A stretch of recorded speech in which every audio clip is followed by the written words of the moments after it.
Continuando aqui a aula sobre prova testemunhal, eu vou começar falando sobre a questão da incomunicabilidade. De acordo com o artigo 210, as testemunhas elas devem ser inquiridas de per si, ou seja, separadamente, né? Não podem ser todas juntas. Quando começa a audiência, ou melhor, antes do início da audiência, deve haver um espaço reservado para as testemunhas.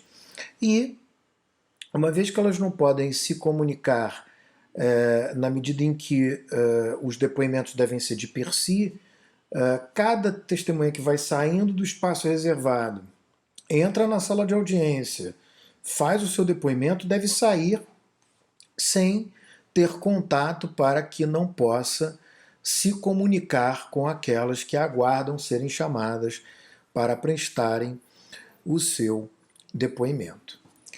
Antes de começar o depoimento das testemunhas, as partes podem arguir a contradita. Isso está lá no artigo 214, né? Agora percebam, arguir a contradita é impugnar basicamente aquela pessoa na condição de testemunha, ou seja, afirmar que aquela pessoa que pode estar suspeita de parcialidade, porque a testemunha deve ser imparcial, não é? E aí é interessante porque, e é muito interessante porque muitas pessoas acham que são testemunhas de alguém, então tem que falar em favor de alguém. Mas não é, claro que não é. As testemunhas elas devem falar aquilo que elas sabem, aquilo que elas presenciaram, né? Aquilo que lhe for perguntado. Então, se houver alguma suspeita de que uma testemunha seja parcial ou indigna de fé, então a parte contrária pode arguir a contradita. O juiz então deve consignar a contradita, indagar da testemunha se ela tem algo a dizer sobre aquela contradita. Ela pode dizer, é verdade mesmo, sou amigo, tal.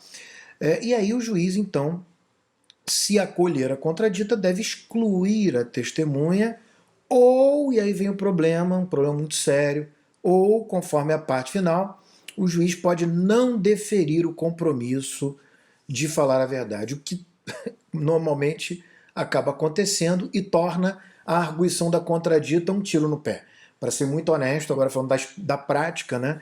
Porque imagina você arguir a contradita, diz que a testemunha tem uma relação de amizade ou de inimizade com a vítima, com o acusado, etc. Não interessa, mas alguma coisa que possa comprometer a sua imparcialidade e demonstrar a sua parcialidade, o juiz acolhe, mas ao invés de excluir a testemunha, que é a primeira opção, ele pode adotar a segunda opção, que é não deferir o compromisso de falar a verdade, e aí, pior ainda, né? Porque a testemunha vai depor na condição suposta de informante, como eu falei, o nome dado pela prática, mas o que importa é que ela não preste compromisso de falar a verdade. Então, particularmente, eu tenho muita dificuldade de arguir contradita hoje em dia, porque normalmente causa um prejuízo maior.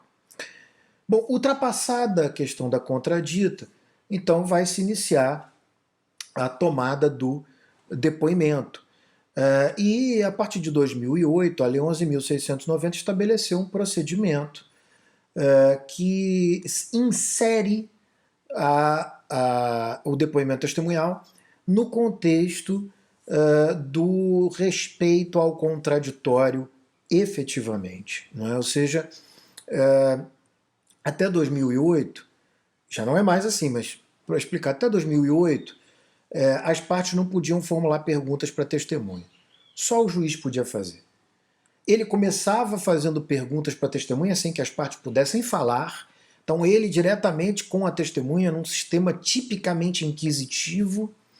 Só quando ele acabasse de formular as perguntas, o juiz indagava das partes se tinham alguma pergunta a formular, e era para formular essas perguntas para o próprio juiz, e não para a testemunha, para que o juiz então selecionasse aquelas que ele pretendia fazer para a testemunha, porque só ele formulava perguntas para a testemunha. Esse sistema presidencialista, tipicamente inquisitivo, acabou, ou deveria ter acabado, mas legalmente foi revogado, e o procedimento previsto no artigo 212 é de que as partes indagarão diretamente à testemunha, fazendo perguntas diretamente. Quem arrolou a testemunha formula primeiro as perguntas e, em seguida, a outra parte formula as perguntas. Então, se a testemunha foi arrolada pela acusação, a acusação formula primeiro as perguntas e, em seguida, a defesa. Se a defesa arrolou a testemunha, é a defesa que pergunta primeiro, em seguida, a acusação.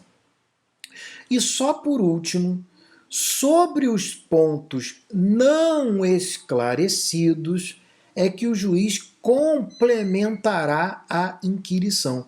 Então, o juiz, ele não vem, pelo menos em tese, né? Ele não vem com aquele rol de perguntas pronto, ele vai conceder a palavra para as partes e, ouvindo, obviamente, ele pode entender que algum ponto que foi perguntado não ficou esclarecido e aí ele formula perguntas, não é? Bom, de qualquer forma, o juiz tem uma importante obrigação, que é de prestar muita atenção nas perguntas que são feitas pelas partes, porque existem perguntas que são proibidas por lei, e quem deve controlar as perguntas, ou seja, quem deve controlar se as perguntas formuladas são proibidas ou não, é o juiz. Como a parte pergunta diretamente para proibido, o juiz tem que estar atento à pergunta e interferir e dizer para a testemunha que aquela pergunta ela não deve responder, porque aquela pergunta é proibida, e dizer para a parte que não deve formular perguntas que são proibidas. Não é? Quais as perguntas que são proibidas por lei? Então, o artigo 212 ele diz que são proibidas as perguntas que induzirem a resposta. Observem que o fenômeno das falsas memórias é muito importante de ser estudado e é muito importante ser compreendido. É muito comum que uma testemunha deponha sobre fatos que aconteceram meses, até anos antes. E durante esse tempo ela ficou submetida a uma série de interações, né? Que obviamente foram se acumulando na sua consciência e podem ter interferido na sua memória, seja na construção de uma memória já com interferências de informações posteriores ao fato, seja por indução de perguntas que terminem formulando uma imagem que conduza a uma memória, à formação de uma memória falsa. Como, por exemplo, perguntar se a testemunha se lembra com que roupa estava o sujeito que ele presenciou cometendo o crime. A parte pode perguntar se a camisa que o sujeito estava trajando era preta. Você veja a diferença de uma pergunta cognitiva, que não é indutiva da resposta, para uma pergunta que é absolutamente indutiva da resposta, porque ele já dá a resposta, só precisa da confirmação, e que, portanto, propicia a formação de memórias falsas. O juiz deve estar atento à indução feita, da resposta feita na pergunta, e deve proibir a testemunha de responder perguntas que induzam a resposta. Também não são permitidas as perguntas que não tiverem qualquer relação com a causa, né? Perguntas sobre fatos que não sejam o objeto da prova devem ser indeferidos, e também perguntas que sejam repetições de perguntas já respondidas anteriormente, que é para tentar colocar a testemunha em contradição ou para induzir novamente a resposta por meio da repetição de perguntas formuladas de formas diferentes.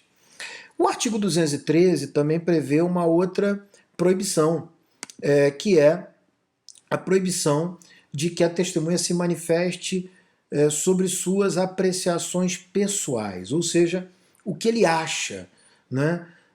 O que ele pensa. Na verdade, a testemunha ela só pode manifestar suas impressões, suas apreciações pessoais, se da narrativa do fato for inevitável que ela aprecie, né? Que ela apresente algum tipo de apreciação. Agora, se não for, né, se a apreciação pessoal não for necessária, não interessa o que a vítima acha, sobretudo o que acha do caráter, da possibilidade do sujeito ter praticado um crime, isso não vem ao caso. Essas perguntas são, portanto, perguntas que, sobre apreciações pessoais, devem ser indeferidas também.